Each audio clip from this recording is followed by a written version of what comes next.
Greetings, it's I, Tantisnara of Dracovin, your Lord and Emperor here at the Dracovin Empire, and welcome. Today we're continuing our depths into diving depths into, I don't know what I'm talking about. We're diving into ancestries again from Pathfinder. My English just eludes me so many times, everybody. You know that if you're watching me either live on Twitch, hey Twitch, a follow would be nice, or later on YouTube. Hey YouTube, also enjoy you here visiting. Like, subscribing, ringing the bell, very good over there. My question to any of you out there is, have you played a Changeling? That's a good question. And, you know, we're going to go over Changelings a lot today, because Changelings are technically a versatile heritage. So it's one that you would be connected with another humanoid. And they talk about it a lot more in Pathfinder 2nd Edition, kind of making them a lot more of their own thing that way. And also, just as a note, while originally it did frame them as only being female, there technically can be male changelings. You just have to consider the fact that oftentimes the hag parent will try to murder the male ones. Hence why there aren't a lot of them. They get killed a lot. Turns out hags are terrible parents. And that's what we're talking about today when we talk about changelings. Let's talk about the books where they were introduced and a lot of information came about based on changelings. The Children of Hags. So originally from Carrion Crown in the Haunting of Harrowstone was where our first changelings are introduced. Yes, this adventure path gave you the option of playing a changeling early on. In this early iteration, yeah, you were pretty much like 99% going to be female. It didn't say you weren't necessarily. They really hammered on that fact. It's a little bit more open-ended nowadays, but yeah. The Inner Sea races developed even more, and they had a specific book that goes into, as one of the primary sources I recommend for like a lot of what I have that I'm going to talk about, Blood of the Coven. Now in 2nd edition, we do have an Ancestry Guide, and the Player's Core gives some information about them. But here's a changeling for us to discuss. Isn't she nice? So yeah, hags, and whoever they tricked into mating with them, most of the time tricked, because hags aren't pleasant beings. That their offspring are changelings. Granted, I'm not going to say there aren't somebody out there that might find a hag attractive and decide to, you know, end up with one and have some changeling children, but it's like getting along with a spider. The kinds of spiders that eat their mates. So, yeah, it's not a good idea in the first place, let alone if you're getting tricked, and then also somewhat murdered, probably. Changelings are long, slender, dark hair, abnormally pale, very much so compared to their other ancestries that they are connected to. They do resemble whatever ancestry the mother basically had a coupling with. The hag had a coupling with. Dwarfs, gnomes, orcs, goblins, humans are the most common. Exist, but humans are the most common of all. But those tend to be the ones that hags end up with. Doesn't mean a hag couldn't end up with something else generally compatible, but those are the ones you'll normally find. The dwarfs, gnomes, orcs, goblins, and then of course humans. But regardless, their slimness, that paleness for their ancestry are fairly rare. And that, you know, is something that stands out. They're going to be pale, slim, for whatever ancestry they are. And not always, but very often, another distinguishing factor is, of course, having heterochromia, mismatched eyes. That is actually a very common trait for changelings. Not 100%, but a lot of them have it. They also have this kind of aura of oddness that does kind of actually prevent them from being accepted into the birth father's society. So sort of like there's just something off about them and their natural aura that actually like people pick up on and just don't like. They do carry the potential for occult sorcery because of their hag blood. And the Path of the Bard that utilizes the same type of magic is another one that's very popular. There are changelings who adore nature's beauty and become druids or rangers, and rogues make expert manipulators with lacerating claws. A changeling can become a paladin or a redeemer, kind of a champion, to protect something that they love. So it isn't impossible for them to go into a very good, general, lawful good kind of route. It just depends on the circumstances of their life. Now, we have to talk about how the ecology of a changeling. I guess that's the best word to describe for it, as I change our picture over to this one here. As this is an unfortunate here, a person whose the call was interrupted, so they're a scarred hag-riven blood ranger here. So this is a scarred hag-riven blood ranger, to give you an example of someone that, when we talk about the call and changelings a little bit here. So, hag gets with a normal mortal.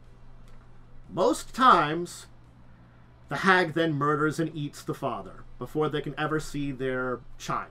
And again, most oftentimes daughter, because they are not really nice to their male children. They want the females for obvious reasons, but males can be affected by things. So we'll talk about that in a minute. After the hag gives birth, they will abandon the child with the family of the father or an organization within the father's species that they believe can care for it, like a temple. When a changeling reaches puberty, around that time period, the inherited powers of the hag mother begin to manifest. Some can see in the dark. Skin gains supernatural hardness. Nails change to become sharp and can function as claws. Depending on your hag that was your birth mother, you can get other powers too. The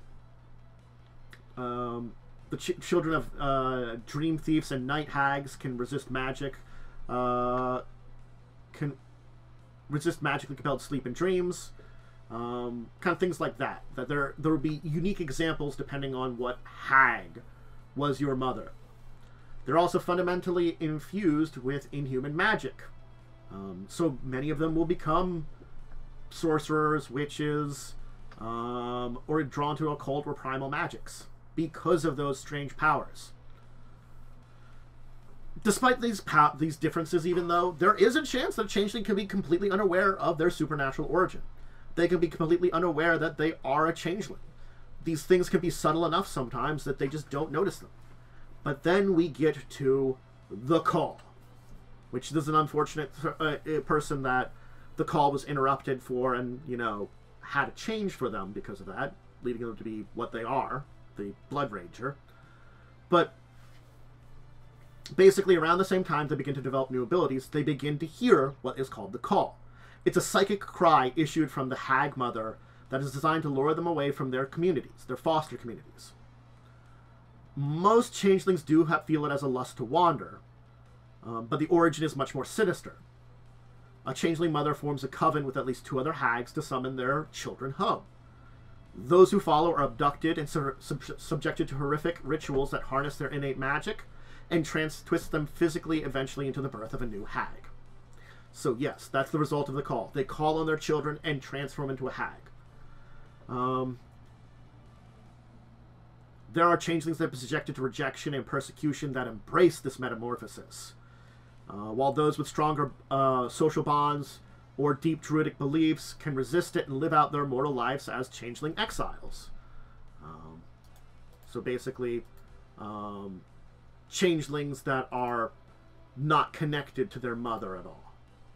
And basically, player character changelings. That's the kind of thing. The call does primarily target female changelings, and that's an actual important mention of this, because there is that long-held belief that all changelings are female. Again, it's the thing that, yeah, the hag mother is, generally speaking, aiming for a female daughter for the ritual. Doesn't mean that they couldn't transform a male child into a hag. It's probably just a little bit more difficult, so female's really what they want. So they might kill the male children. It doesn't mean all of them aren't surviving because of various circumstances, especially if they're in a situation where the hag can't kill and eat their significant other. you know, they might abandon the child with their, you know, the person that they got on with, and it could be a son. There's a lot of circumstances that could lead to males being born. Hags are awful. They're really terrible mothers. I'm going to tell you that. They really, really are. All the reason they want to have children is to have more hags. Just keep that in mind. They're awful. So, and again, because that the call is more powerful with female changelings anyway, you know, it is that belief that there is only one. And the thing is, the male changeling is a lot more hidden within their paternal ancestry, and can be even much more secret, because they might not hear the call, honestly speaking. They might not. And again, they could hear it and be changed into a hag too. The hags are all female, so they're going to change, you know, but the mother doesn't care if they got enough ritual to do it. And it would probably be a horrible, wicked metamorphosis. It's not nice to become a hag, and probably corrupts you to the evil beings that you become then. So, yeah. Changelings got some problems going on, unfortunately. Now, the type of hag depends a lot on what you are when it comes to being a changeling. That's an important thing. They depend on what hag basically was your mother, depending on a lot of differences between them. These are heritages of changelings. The different heritages are known as mays. And I'm going to go over the basic mays and a little bit of information about some of them that we know about. So we'll kind of go down the list here as we go for a little bit. So, the Annis-born changelings are slag mays, born from an Annis hag, of course. And they tend to be the strongest of the hag heritages, with powerful shoulders, strong frames, and tend to be the least magically inclined. Slag mays often have a strong zest to experience the new, relish grueling physical tasks, and enjoy collecting trinkets and mementos. Ash-born changelings, or hearth mays, born to ash hags, are known for their extrovert natures and natural excitability. Blood-born changelings, the Veil mays, born from blood hags, are known to be known for their incredible faculty for blending in and being accepted with their parents' races, their parents' ancestries. Unlike other changeling heritages, Veil mays do not have heterochromia naturally, instead developing increasingly bloodshot eyes as they grow older. So there is a difference in the blood mays, or the Veil mays, that can kind of stick out. The dream theft-born changelings, which are either known as Waker mays or Dream mays, are born to dream thief hags. They're among the rarest of all hag heritages. Because dream theft hags are outsiders, they can't give birth to children on their own. Instead, one is created when a night hag devours the soul of an unborn daughter of a coven mate and replaces the soul with hers, killing herself to be reborn as a Waker May, and eventually becoming a Dream Thief hag. Because the night hag dies in the process, she relies on her coven mates to follow her final commands to corrupt the newborn Waker into an eventual Dream Thief hag. That's a little bit complex there, and they tend to be rare. And unfortunately, yeah, they're a little bit more... They're a little rare that they can get away from their parents. Keep that in mind for that one, for that description. The green-born changelings, or the Calomays, are born to green hags, of course. They're withdrawn, soft-spoken. They're superb manipulators, and have a deep appreciation for the natural world. So many many Calomays will aim for that kind of druidic, natural world kind of state a little bit more. Mute-born changelings, or Sorrow mays, born to mute hags, of course, are another unique one among other hag heritages. Most changelings are born to hag mothers. Sorrow mays are born of non-hag parents who are cursed and travel through blighted land, or who travel through blighted lands during pregnancy. They always have a single white eye. Even though they're no more evil than the child of the parent ancestry, anger and resentment cling to the heart of a Sorrow May, and given enough time and corruption, one such child may transform into a full mute hag, basically. So they are very much more unique, as they are not born from parents, but from corruption. And honestly, that corruption, if it can be fostered, will lead to them changing. Now, the Nightborn changelings, the Moon Maze or Dream Maze, are born to a Moon Hag or a Night Hag. They're basically, the Nightborn are the same for both of them. But if you're born to a Moon Hag, you're a Moon May. If you're born to a Night Hag, you're a Dream May. Just keep that in mind there. So yeah.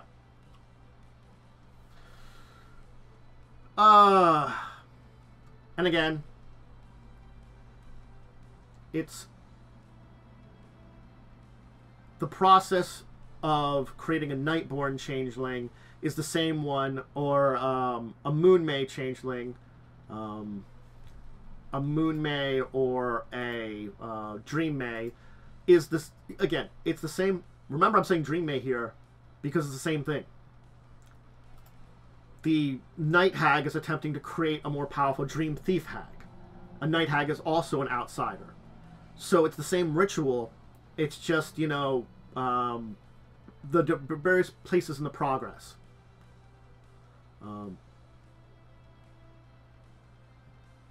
So it's like she starts by manipulating the pregnant daughter of a Coven mate into a Moon May changeling.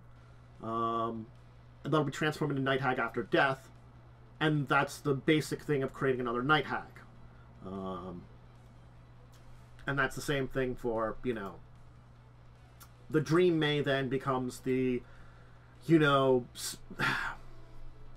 the same process of going to the Dream Thief. So they are connected. Just keep that in mind. Just keep that in mind. Anyway, there are two hags I can mention a little bit about, but I don't have a lot of information on them. I can add a little bit here. Let me see here. The Seaborn Changelings, the Brine Maze, born to Sea Hags. I don't have a lot of information on them when related to Sea Hags. And of course, there is the Stormborn Changelings, the Virgin Maze. That's a hell of a name. Again, don't have a lot of information basically on them. And then the final one to talk about is the Winterborn Changelings, the Snow Maze, born to Winter Hags. They're known for creative, playful personalities and quick tempers. Okay, now we've talked about all the changeling heritages. We can finish up with the last bit here to talk about, which is, let's head to Golarion, now that we know all this information on them. The society which a changeling grows up on, their father's society, whether their father is by luck alive or by most likely dead and they're being raised by the family or just someone in that society, that does shape their character. And despite having a hag for a mother, a changeling in general does not have a predisposition towards evil, unfortunately. Or fortunately for them. Their innate otherness does mark them as an outcast, though. So it's sort of like, they're not really evil, they're not really good, they're just people in whatever society and probably going to generally have an alignment that goes towards whatever society they come from. If they're in a lawful society, they're going to be more lawful. If they're in a chaotic society, they're more chaotic. Same with good and evil. It depends on how they were raised. But again, they're kind of other and outcasts. They do get along with other mixed heritages because of this nature. Avorians, those that are of mixed elven ancestry, they tend to get along with them. There are those that are embraced by their adopted society, and that does help them ignore the call of the hag, the progenitor. So it's the more they're accepted by the society, the easier it is for them to resist that call. Changelings do live where hags dwell. Frisia, the River Kingdoms, the Fey-haunted Verduin Woods. They are common in the land of Linorm Kings, where they are associated with the powerful seers, the Norns, the Witch Kingdom of Irisen, and most commonly in the Haunted Kingdom of Ustalav. So you do find them all over the place. They do occupy a folklore within our sea region, too, representing some kind of primal feeling that even people they think they might know are not what they seem. In the tales, Changeling is a manipulated monster using their human form to torment their community. These false tales can lead to real persecution of changelings whose heritage is discovered. The same folklore, though, does claim any changeling that resists the calls are rewarded after death by Pharasma, who turns their souls into a Shoki psychopomp. Whether that's true or not, that's hard to say. But, yeah. There you go. There's Changeling. Hope you enjoyed learning about them. They are an interesting group, nonetheless. Again, it's one of those things that they, unlike a lot of versatile heritage, they fit in with versatile heritages very heavily. The problem with a lot of versatile heritages is the acceptance level, because they're not quite part of a group. And the fact is, the kind of weird nature, almost aura of changelings can drive that kind of, even if they are in a place where they could have originally been loved, it can draw that love away from them and draw them back towards, unfortunately, their hag parent. You know, and again, most of them will only know their family members or people that adopted them. Most changelings are not going to know their mother or father, and only know their mother if they end up following the call, which is a terrible idea for them. You know, they're just kind of crushed and destroyed and remade into a hag, and whatever nature or goodness that was in them would be gone. They would be the being that would be their mother's daughter at that point in time. And again, this is whether or not they're the rarer, not impossible, but rarer male that survives, or a female. And again, it's one of those things, is circumstances can be different for different changelings. It's just the fact that when a hag goes out and has a family, it's not for good reasons. Not for the child. The child can get lucky and find better place in life. And that's what they can have to hear about. Maybe they get lucky and someone comes along and slays their mom and they never feel that call, because their mom's dead. Not enough to scream it out. And none of their covens around to do it. Maybe they're lucky that they were able to resist it. Maybe they're lucky that they managed to get away when they learned. Or maybe they're going to fall to something dark. It's hard to say. Changelings are an interesting place. And the mixed heritages and unique nature of all the different hags and the essences of the changelings because of that is an interesting thing. It's really interesting to see the different, how the hag blood changes and manipulates the various hags and makes them very interesting. The different mays are neat. It gives variety and a difference between, you know, who your mother was. It makes a difference. And though I've seen people play female changelings before, I've not seen someone play a male changeling. I would be interested to see someone do it in the future, just as a player side of things on my end, or a GM. I would be interested to see someone play it, because there is an interesting dynamic about of how you know, it's not that you couldn't be born, it's that you got born, you survived, and, you know, maybe your mother doesn't want you. Who knows? Maybe you're a twin. You have to help out your sister. That could be an interesting story. Resist the call. Or maybe like it could be like a sad backstory where you've got to go slay your hag sister because she accepted the call, you know, as revenge or something. I don't know. There's a lot of good storytelling in there. And I think that's what I love when we talk about ancestries, is great storytelling. And changelings have that in them. So anyway, we'll leave it here. I hope you enjoyed learning about the changelings. They're a classic one that I enjoy talking about. They've kind of been like this kind of neat favorite of mine when it comes to more versatile heritages and interesting ones, because they have a dynamic that can be taken in a lot of ways with a very dark kind of undertone always there, but you could still make it very positive, very easily. If you want to see more of my stuff, tabletop related stuff is every Tuesdays, Thursdays, and Saturdays. The Thursdays tends to be the Pathfinder stuff. Tuesdays, Thursdays, it's around 1 to 2, or maybe a little later in the afternoon, maybe a little earlier, depending on life schedule. Been a little later lately. Saturdays around 11. That's pretty exact because of stuff I got to do. all EST time periods, Eastern Standard Time. Wednesdays, 9 p.m., Crimson Queen, live play of Pathfinder First Edition. Always recommend checking out. It's been fun, really great. I really enjoy the show. Saturdays at 6 p.m. in the evening is Discussing Tabletop. We talk about the tabletop news of the week and deeper discussion topics related to tabletop and things like that, and character creation, all that kind of stuff. I have some social media, Discord, Twitter. Check them out down below. If you want to see more stuff I do, that's all my tabletop stuff. It goes up on YouTube. I do stream games and chatting and stuff over on Twitch on Mondays, Wednesdays, Fridays, usually in the late mornings into the early afternoon. So, you know, if you want to just join me for hanging out, that's the time to do it. I'd be willing to talk tabletop if anybody came in and wanted to have a discussion with me on that. Never against talking tabletop. Wouldn't go up on YouTube, though. Anyway, I'm going to get going. I thank you all for joining me. I hope you have a great rest of your day and enjoyed this. And join me for more ancestries and more Golarion lore in the future. And until the next time, I bid you a farewell.